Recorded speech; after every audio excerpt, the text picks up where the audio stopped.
Hello friends, Sri நாவல் வேர்ல்டுக்கு உங்களை அன்புடன் வரவேற்கிறேன். நாம இப்ப கேட்க போறது பிரியும் கணத்தில் புரியும் காதல். கதையின் குரலாக நான் உங்கள் ஸ்ரீ. வாங்க கதைக்குள்ள போகலாம். பிரியும் கணத்தில் புரியும் காதல், அத்தியாயம் 41.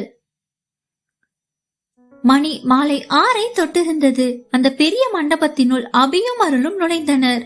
இங்க எதுக்காக வந்திருக்கோம்? முக்கியமானவங்க கல்யாணம் நைட் 8 மணிக்கு, அதான் இப்பவே வந்திருக்கோம். ஆனா இன்னும் நிறைய நேரம் இருக்கே, அதோட இப்ப இரவு தானே? இரவுதான் கல்யாணம். விசித்திரமா பண்றாங்க. அந்த மணப்பொண்ணுக்கு நைட்ல கல்யாணம் வைக்கணும்னு ஆசையாம். நாம எல்லாமே எப்படி முக்கியமானவங்க கல்யாணம்னு சொன்னனே, அதான் சீக்கிரமாவே வந்துட்டோம். ஆனா நான் கல்யாணம்னு தெரிஞ்சு வரல. ட்ரெஸ் கூட நல்லதா போட்டுட்டு வரல. நீங்க இருக்கல, நான் வீட்டுக்கு போயிட்டு நல்ல ட்ரெஸ்ஸா போட்டுட்டு முகத்த நேரக்கு வரேன். அதுக்கு அவசியம் இல்ல அம்மோ, உனக்கு ட்ரெஸ் நான் கொண்டு வந்துட்டேன். எல்லாம் அந்த ரூம்ல இருக்கு. யாரும் வரமாட்டாங்க, நீ போய் சேஞ்ச் பண்ணு. நான் வேணும்னா வெளியே இருக்கேன். என்று தலையாட்டியவள் மண்டபத்தை கண்களால் அலசியபடி நடந்தாள். நிறைய உறவினர்கள் வந்திருந்தனர். சிலரை அவளுக்கு தெரியும், பலரை தெரியவில்லை. எல்லோரும் கலகல என பேசியபடி ஒவ்வொரு வேளையில் இருந்தனர். மணமேடை அழகாக அவளுக்கு பிடித்த முல்லை மலர் வேலைப்பாடுகளுடன் மிளர்ந்து கொண்டே இருந்தது. ஒரு பக்கம் மங்கள இசை இசைத்தபடி இருக்க, அந்த நிலையை அருள் மிகவும் ரசித்து பார்த்தபடி நடந்தாள். நானும் என் கல்யாணம் இப்படி நடக்கணும்னு தான் எதிர்பார்த்தேன். ஆனா எனக்கு தான் கல்யாணம் ஆனதே தெரியலையே என எண்ணி அவள் முகம் சட்டென வாடிவிட, அபி அவள் கைகளை பிடித்தபடி அந்த அறைக்குள் நுழைந்தான். அறையிலிருந்து கத்தினால் வெளியே கேட்காது. அந்த மாதிரியான அறையில் யாழ், மின், கிருபாகரன், பாக்கியா என அனைவரும் நின்றிருந்தனர். அவர்களும் வந்திருக்க கூடும் என அருள் எண்ணினால்தான். ஆனால் எல்லோரையும் எதிர்பார்க்கவில்லை. யாழை பார்த்து மின்னை பார்த்தும் சின்ன சிரிப்பை உதித்தாள். பெற்றவர்களை நிமிர்ந்தே பார்க்கவில்லை. யாழ், இங்க வர இவ்வளவு நேரமா? சீக்கிரம் ரெடியாக அருள், எல்லாரும் வர ஆரம்பிச்சிட்டாங்க. நைட் எல்லாருமே இங்க ஸ்டே பண்ணிட்டு காலையில சின்ன பார்ட்டி இருக்கு, முடிச்சிட்டு தான் கிளம்புவாங்க. கிருபாகரன், நீ என்ன சொல்லுவியோன்னு நினைச்சு பயந்துட்டே இருந்தம்மா. பார்வதி, அபி நீயும் போய் ரெடியாகு, டைம் ஆகுதுடா. மின், நான் உதவி பண்ணட்டுமா? அபி அவனை முறைக்க மின்னும் முறைத்தான். அபி, அருளுக்கு எதுவும் தெரியாது, நான் இன்னும் அவகிட்ட சொல்லவே இல்ல. அருள், என்கிட்ட என்ன சொல்லல? மின், இன்னைக்கு உன்னோட புருஷனுக்கு கல்யாணம். அவன் குறும்பாய் ஆங்கிலத்தில் சொல்ல அருள் இதை எதிர்பார்க்கவே இல்லை. இவ்வளவு சீக்கிரம் தன்னை தூக்கி எறிந்து விட்டாரா? என் மேல் கொஞ்சமும் அக்கறை இல்லையா? அவ்வளவுதானா? இனி எனக்கு இங்கே இடம் இல்லையா? நான் இனி என்ன பண்ணுவேன்? மக்கு அருளுக்கு மனம் இப்படித்தான் யோசித்தது.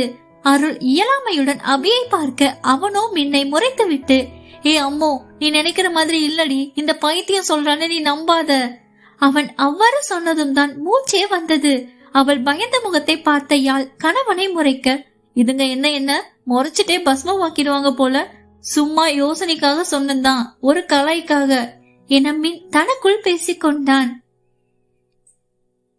கிருபாகரன், சடங்குக்கு நாளை ஆகுது அபி, நீ போய் ரெடியாகு. இனி நீ அருளை ரெடி பண்ணு. யாருக்கு இங்க கல்யாணம்? அபி, மாமா, அத்தை, அவளுக்கு நான் புரிய வைக்கிறேன். நீங்க எல்லாரும் போய் வெளியே இருங்க.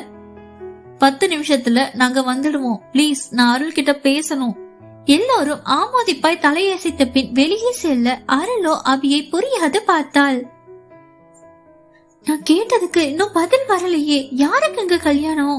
எனக்கும் என் பொண்டாட்டிக்கும் தான்.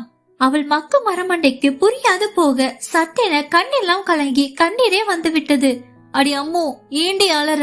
ஐயோ அம்மோ, இங்க பாரு என்ன முகத்தை தூக்கி பிடிக்க, என் மேல கொஞ்சமோ அன்பு இல்லையாங்க? விக்கி விக்கி அல. ஏய், நான் சொல்றத முழுசா கேளுடி. நான் உனக்கு வேண்டாம் தானே? போய் உனக்கு பிடிச்சவளையே கல்யாணம் பண்ணு. ஆனா என்னை எங்காச்சும் கொண்டு போய் விட்டுடு. நான் என்னை தொல்லை பண்ண மாட்டேன். லூசாட, நீ சொல்ற எதையும் கேட்கறதில்ல. பைத்தியம் என திட்டியவன் அவளை தன்னுடன் இறுக அணைத்து கொண்டான். இங்க பாரு அம்மோ, இன்னைக்கு நைட் 8:17க்கு நமக்கு நீ அறிய நம்ம சொந்தம் எல்லாம் பார்க்க அத்தை, மாமா, இனி, ஹேஜூன் அத்தனை பேர் முன்னாடியும் கல்யாணம். நீ ஆசைப்பட்ட மாதிரி நைட் நம்ம கல்யாணம். நம்ம முறைப்படி என் அம்மா ஃபர்ஸ்ட் மடிசார்ல என் பக்கத்துல உரிமையா என் கைய புடிச்சிட்டே நிக்க போறா. எல்லாம் உனக்காக, உன்னோட அந்த காதலுக்காக. நீ ஆசைப்பட்ட மாதிரி ஒவ்வொன்னையும் ரெடி பண்ணிருக்கேன் அம்மோ. அருளுக்கு எதையும் நம்பவே முடியவில்லை. அவள் ஆசைப்பட்ட மாதிரிதான் எல்லாம் நடந்து கொண்டே இருந்தது. ஆனா நான் தான் இந்த ஆத்து பொண்ணே இல்லையே. யார் சொன்னா நீ இந்த ஆத்து பொண்ணு இல்லன்னு? என் அம்மோ இங்கதான் என் கைய புடிச்சிட்டு தானே வளர்ந்தா. இனி எப்படியோ அதே மாதிரிதான் என் அருளும் இங்க இருந்தா. பிறப்பு மட்டுமே எதையும் தீர்மானிக்காது அம்மோ. நம்ம வளர்ற இடமும் சூழலும் தான் நம்ம பின்புலத்தை டிசைட் பண்றது. உன் மனசுல 23 வருஷமா இந்த ஆத்து பொண்ணுன்னு நினைச்சு தானே வந்திருந்த அருள். அப்புறம் எப்படி உன்னால சீக்கிரமா அதை தூக்கி எறிய முடியும்? நீ மிஸ்ஸஸ் அருளினி அபிமன்யு, உன் அப்பா கிருபாகர சர்மா. இதை எப்பவுமே மறந்துடாத. ஆனா அவங்க தானே என்ன வேணான்னு சொல்லிட்டாங்க. நான் உங்க பொண்ணு இல்ல தானே.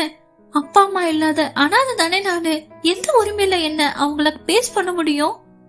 பிரச்சனைய கண்டு ஓடாத அம்மோ. இவ்வளவு வருஷம் அத்தை மாமா தானே உள்ள வளர்த்தாங்க. அவங்க கோபத்துல சொல்ற எல்லாத்தையும் நம்ம பிடிச்சிட்டு வச்சுக்கிட்டே இருக்க கூடாது அம்மோ. அவங்கள எப்பவுமே நீ விட்டு கொடுக்காத. இடத்துல இனி இருந்திருந்தாலும் அன்னைக்கு மாமா திட்டி தானே இருப்பாரு. அவள் எதுவும் பேசவில்லை.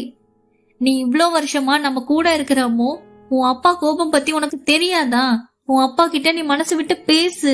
எதுக்காகப்பா என்ன திட்டுனீங்கன்னு சண்டை போடு. அதே பழைய அருளுவா அவர் முன்னாடி போய் நில்லு. அவரோட செல்ல பொண்ணு நீ தான் தெரியுமா? நீங்க சமாதானப்படுத்த போய் சொல்றீங்க. சரிதான் போ. நீயே மாமா அத்தை கிட்ட போய் பேசு. அதுக்கு முன்ன என்ன கல்யாணம் பண்ணிக்கிறியா?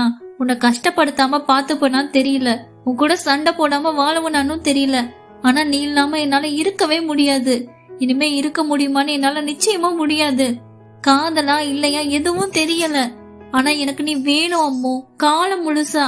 நம்ம சண்டை இன்னும் முடியல. பொறுமையா சண்டையை முடிச்சுக்கலாம்.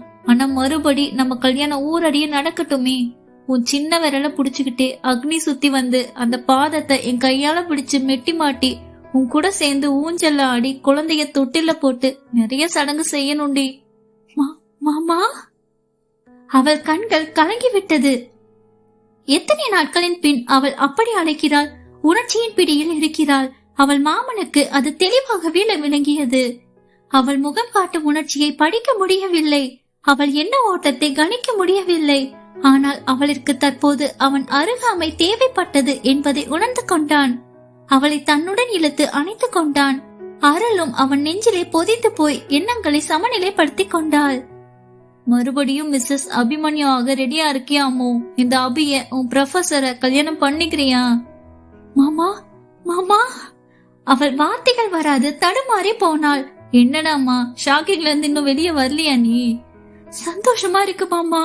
இவ்வளவு நாள் ஆசை தெரியுமா? என் அருளுக்கு எப்படி எல்லாம் கல்யாணம் செய்யணும்னு நான் நினைச்சேன் தெரியுமாடா. ஆனா என்ன, என் அருள் கூட சேர்ந்து ஏன் கல்யாணமோ இப்படி நடக்கணும்னு தான் நான் நினைக்கல. சரிடா, நான் இனிய அனுப்பி வைக்கிறேன். கல்யாண பொண்ணா அம்சமா அழகா தயாராகிரு. உன் மாமாவும் உனக்கு போட்டியா தயாரானவுல. சரி, இப்ப மாமாவை விடு பாக்கலாம். அவன் அழகாய் சிரிக்க கட்டி அணைத்த கைகளை விடாது அவன் நெஞ்சிலே இதழ் பதித்தாள். நீங்க எப்பவுமே அழகுதான் மாமா. ஏ அருளு, என்னடி பண்ற? டிம் பண்ணாதாமோ? என தலையை கோதியவன் அவள் குண்டு கன்னத்தில் இதழ் பதித்தான். இப்போ இது போதும், கல்யாணம் முடியட்டும், உன்னை கவனிச்சுக்கிறேன். ரொம்ப டைம் ஆச்சு, நீ ரெடி ஆகுடா. அவன் சொன்ன செய்தியில் அவள் முகம் பூத்தது அவ்வளவு அதிக அழகாக தெரிந்தது. அவள் வெட்கத்தை ரசித்தபடியே அவனும் அறையில் இருந்து வெளியே சென்றான். இன்னமும் அருளால் நம்பவே முடியவில்லை. அவளின் மாமாவிடம் இருந்து இப்படி ஒரு அதிரடி அவள் எதிர்பார்க்காத ஒன்று. இதழில் புன்னகை நிரம்பி இருந்தது. அவர்களிடையே தீர்க்கப்படாத பிரச்சனைகள் இருக்கின்றதுதான். அதை தீர்க்க வேண்டிய பொறுப்பும் அபியிடம்தான் உள்ளது. அதன் முதல் படியாக அவன் அம்மாவிற்காக செயலில் இறங்கிவிட்டான். அவள் முகத்தில் புன்னகை பூவை பூக்க செய்ய துணிந்து விட்டான். வாழ்க்கை அழகான பாதை என்று சொன்னால் காலம் கை தட்டி சிரிக்கும். ஆனால் பிரச்சனைகளை தீர்த்து அந்த பாதையில் நடிக்க கண்டிப்பாக வாழ்க்கை தித்திக்கத்தான் செய்யும். அபி அருளுவின் வாழ்வு தித்திக்குமா, இல்லை திருமணத்தின் பின் துவண்டிடுமா? பொறுத்திருந்து பார்க்கலாம். அபி அருளோட ஃபேன்ஸ் எல்லாரும் ஒரு லைக் போட்டு கமெண்ட தெரிக்க விடுங்கப்பா. தொடரும்.